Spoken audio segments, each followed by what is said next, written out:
Hi, everyone. I'm Elaine Quijano. We want to update you on a story we've been monitoring in Colorado. At least 7 people have been injured in a shooting at a school just outside of Denver. Authorities confirmed 2 suspects have been taken into custody. Our CBS station in Denver is reporting that 4 people have been taken to local hospitals. CBS News has also learned that the FBI is on the scene of the shooting and is assisting local law enforcement. The school is called STEM School Highlands Ranch. It has students from kindergarten through high school. CBS News law enforcement analyst Paul Viollis is on the phone with me now.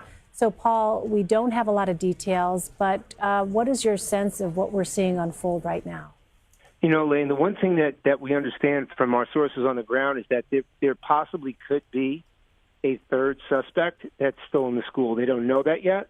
So what law enforcement is going to make sure that they do is all people that are going to be evacuated will be thoroughly searched so they can ensure that the shooter, if there is in fact a third person involved in this, that they're identified and not slip through the cracks. That's the first thing. The second thing is they're going to contain the crime scene.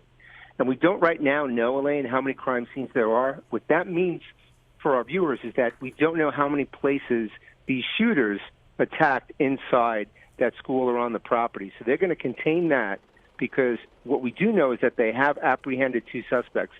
So they have to look now towards the prosecutorial side. So they have to make sure that all evidence is contained and it's not tainted. And the next part about this is that they're going to have to sequester witnesses. Everybody that's involved is going to have to be brought to a certain location so that investigators will be able to, obviously given the age of those folks, they're going to have to be able to speak to them with parents present so they can start to identify what they knew, what they didn't know, what they saw, and what they heard. That's what's going on right now.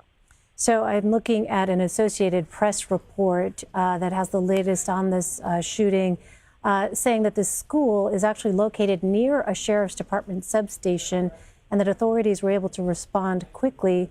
This AP piece also says that students were being bused to a nearby recreational center to reunite with their families. Paul, given the logistics, though, of conducting this kind of response and investigation simultaneously, can you give us a sense of the massive undertaking when you talk about a school, for instance, like this, that has students from kindergarten up through high school? What is it that is actually involved in terms of manpower, in terms of trying to ensure that every person who may have been a witness is in fact debriefed by authorities? Great question, Elaine. This is something that law enforcement across the country, and specifically in Colorado, I can say, have practiced this, and they do this quarterly, so that there's an evacuation area, and they know this in advance. They know where people go and who's going to bring them and where they have to stay. There's a person that's in charge of communications, meaning how do I communicate with parents? How do I communicate with family? There's a number to call. There's a website to contact so that people can be funneled to a certain location so as, A, to expedite reunification with family, but also not to contaminate any kind of crime scene or not to impede the investigation. That is what's going on right now. This has all been practiced. The biggest thing that we're seeing right now, though, is the fact that, and you mentioned this, they're relocating from one place to another. And this is something that we have seen over the last 2 years with the advent of so many school shootings that authorities have implemented so as not to impede the investigation, but also to expedite information to parents so they're not standing there, Elaine, waiting to see what's happening on is my child okay? That's what's happening right now.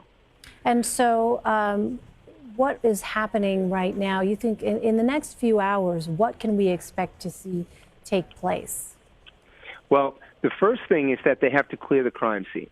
That means that they have to make sure, they meaning law enforcement, has to make sure, and that's the sheriff's office or local police department, has to make sure that they clear the entire building, they clear the campus. Clearing means that they can completely confirm that there is not another shooter in the presence on the property, and that the risk has been mitigated. The next part about that is to start to focus where the primary crime scene was, where did the shooter or shooters come in, and where were they shooting. The reason for that is because they need to focus on, was it a class? Was it a group? Was it an athletic event? This is going to help authorities as they move forward to ascertain and to more validate what the intent was behind the shooter or the shooters.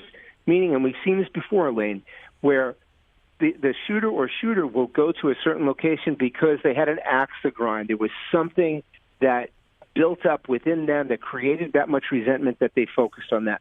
So that's so much important. That is why that part of it is so important. Where they were, as far as where they gained access, that's going to tell law enforcement if they were students and if they weren't students, and it's going to help expedite if there may in fact been other people involved in this.